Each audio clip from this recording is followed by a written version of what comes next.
Hey guys, what's going on? Yeah. I am wearing this vintage Spidey poncho attire thing. 'Cause it's like, it's raining outside, so what better way to protect yourself than with a vintage Spidey poncho, you know? But no, I'm lying. It's actually not raining outside. It's pretty perfect, actually. But why the fuck not, right? Oh, this is gonna be fun. It's gonna be a fun day. Bring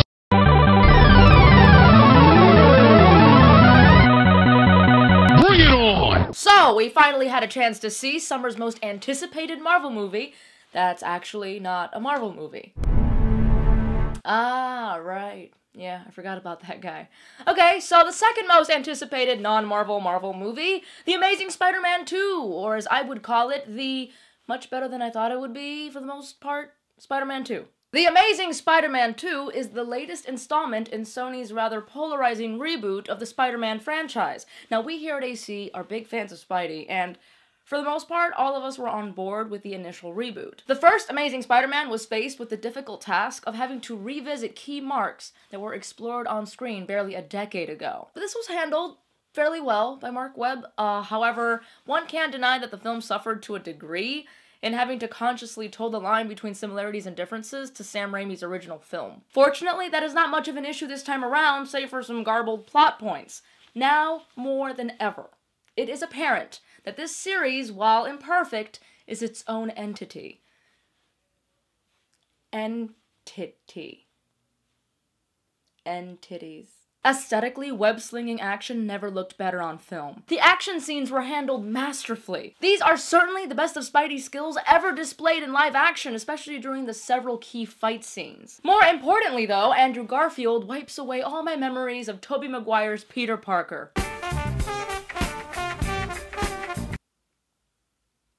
Except that one. Yep, guzzling all of the kitchen products underneath the kitchen sink. Couldn't wipe that image away.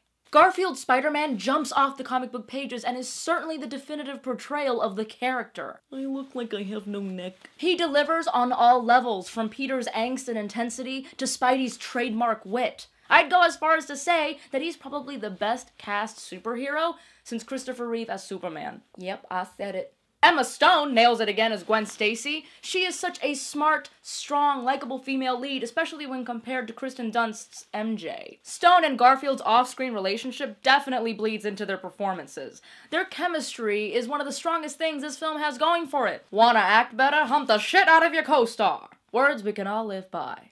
Brought to you by viewers like you. Jamie Foxx's Electro is a mixed bag. While we were not initially sold on his look in the earlier stills, he looks pretty awesome on screen. I'll tell you that. The level of raw power and destruction he delivered is the highest of any Spidey villain to date. However, any cartoonish moment or cringeworthy line of dialogue seemed to involve Electro in some capacity. This is what my hands look like when I'm explaining this. It's like, ugh. Cringeworthy. His exchange with Ravencroft Institute's insanely over-the-top mad scientist, Dr. Kafka, is quite butt-puckering.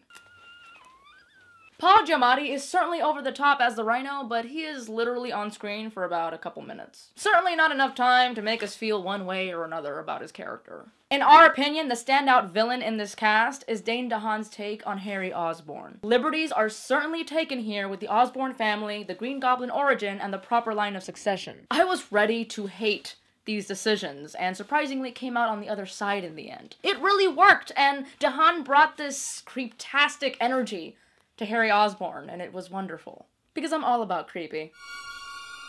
The look of his Green Goblin is also not done much justice based off of the stills and screenshots alone, but seeing his hideous mutation and his frightening performance gives us a Green Goblin that I cannot wait to see more of.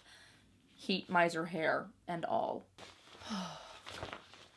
It's so hot, it's so hot, it's so hot! Overall, save for a few uncomfortable squirm-in-your-seat moments and a score of incredibly dated musical fanfare, The Amazing Spider-Man is a fun and well-done comic book movie that does something amazing.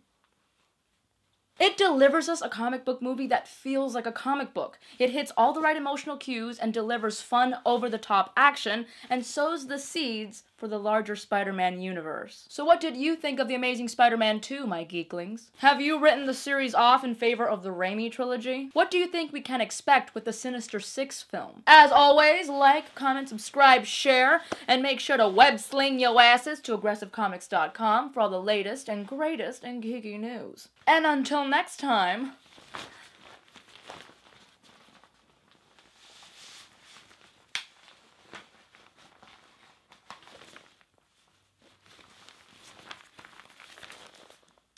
stay geeky, my friends.